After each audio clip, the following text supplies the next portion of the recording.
Halo semuanya, kali ini kita akan melakukan observasi di suatu wilayah yang menjadi contoh penerapan pertanian berkelanjutan.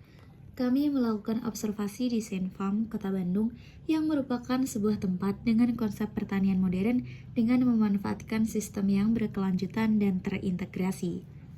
Pertanian berkelanjutan merupakan pertanian yang menerapkan prinsip pemenuhan kebutuhan pangan dengan memanfaatkan sumber daya dan mengurangi dampak negatif dari aktivitas yang dilakukan. Teman-teman dapat melihat pada pertanian yang dilakukan di Senfarm ini, pertanian masih dilakukan di lahan konvensional dan tidak banyak menggunakan alat modern. Prinsip-prinsip pertanian berkelanjutan meliputi mengurangi penggunaan pestisida dan pupuk kimia, menggunakan teknologi hijau, mengelola air dan tanah secara efisien, menerapkan praktik pertanian organik, menggunakan pola tanam yang ramah lingkungan. Senfarm menerapkan prinsip-prinsip ini, diantaranya adalah mereka menggunakan sistem irigasi yang digunakan untuk kolam ikan sekaligus mengairi tanaman hidroponik yang berada di sekelilingnya. Area persawahan mereka dikelilingi oleh kolam ikan yang mengairi tanaman dan persawahan. Jadi ini di bawah ada area perikanan yang ada di Sampang. Nah, karena memang konsepnya pertanian terintegrasi, jadi limbah air dan kotoran dari kolam terpal ini dimanfaatkan untuk hidroponik, sistem hidroponik. Nah, sebagian airnya juga nanti dimanfaatkan untuk pengairan perkebunan dan persawahan. Area sawah ini juga terdapat kolam ikan yang berada di dalamnya yang bisa digunakan untuk pengairan dan tambak sekaligus. Ini merupakan prinsip pertanian berkelanjutan yang sangat baik.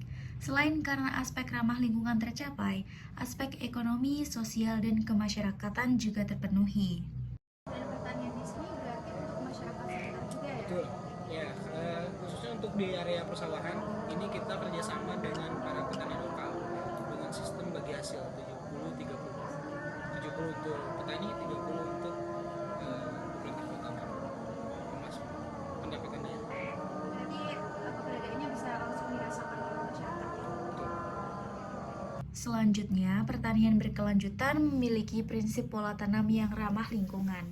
Pertanian tidak harus dilakukan di lahan yang luas, tetapi bisa diterapkan dengan model-model pertanian yang inovatif tetapi ramah lingkungan. Pertanian ini memanfaatkan pengairan yang memiliki sirkulasi baik, tidak menggunakan pupuk anorganik dengan berlebihan, dan menekan dampak negatif dengan memanfaatkan sumber daya alam yang ramah lingkungan. Senfarm memiliki inovasi berupa pertanian vertikal dan terintegrasi, seperti damber atau budidaya dalam ember, di mana air yang ada di dalam ember digunakan untuk budidaya ikan, sekaligus sumber air bagi tanaman seperti kangkung. Ini merupakan contoh prinsip pertanian dengan pola yang ramah lingkungan dan menggunakan teknologi. Di damber. Jadi Apa? budidaya ikan dalam ember. Oh, damber ya itu. Di damber. Itu kayak gimana? Jadi kita budidaya ikan, wadahnya menggunakan ember. Jadi tidak di kolam. Selain itu, pertanian vertikal juga merupakan inovasi dalam bidang agrikultur untuk solusi kekurangan lahan di masa depan.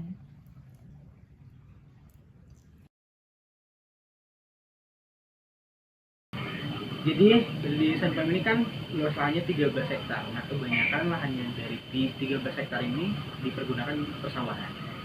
Persawahan ini dikelola oleh masyarakat sekitar dan sistemnya bagi hasil 70-30. 70 untuk petani, untuk masyarakat 30 untuk pemasukan daerah. Nah, dari situ juga kita sudah melihat ada sumber daya manusia yang masih diangkat di sini di Senfarm untuk mengelola persawahan. Selain itu padinya juga kan untuk ketahanan pangan ya. Nah, selain persawahan dari sektor perikanan juga itu dibagikan ke masyarakat lagi.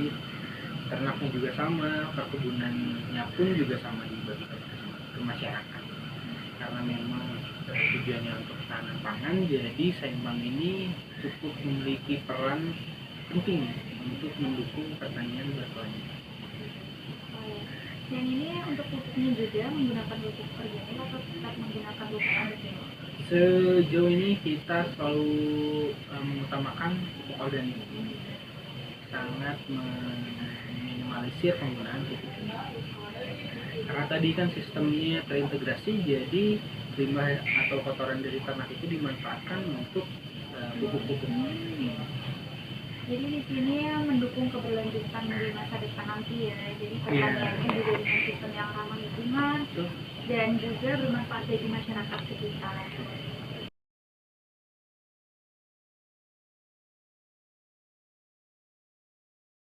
Assalamualaikum warahmatullahi wabarakatuh. Saya Rahma, saya dari Universitas Negeri Yogyakarta. Di sini saya ingin melakukan wawancara, bertanya beberapa hal mengenai Saifam ini. Oke, yang pertama, mohon tolong perkenalkan Anda, asal dan apa yang Anda lakukan di Saifam. Oke, perkenalkan nama saya Faisal, asal saya dari Sumedang, di luar kota Bandung sebenarnya. Saya kerja di sini sebagai tenaga ahli, khususnya bidang perikanan, sekaligus mengelola Saifam. Selanjutnya, bagaimana Saifam bisa terbentuk? Saifam ini dibentuk pada diresmikannya pada tahun 2020, waktu itu oleh almarhum wali kota. Di Saifam ini di bawah Dinas Ketahanan Pangan dan Pertanian Kota Bandung. Jadi Saifam ini dibentuk sebagai percontohan untuk pertanian terintegrasi. Selanjutnya, menurut Anda, apa pentingnya keberadaan Saifam ini, khususnya bagi masyarakat, bagi orang-orang di sekitar, atau bagi nanti ke depannya atau masa depan? Oke. Karena Saifam ini tepat sebagai percontohan dan edukasi pertanian, peternakan dan perikanan, jadi cukup memiliki peran penting ya di Kota Bandung. Karena di DKPP sendiri itu ada program namanya Buransai. Buransai adalah kelompok urban farming yang ada di Kota Bandung. Nah, di dalamnya ada peternakan, perikanan, pertanian. Item-item tersebut disupportnya dari Dinas Ketahanan Pangan dan sebagian disupport dari sini.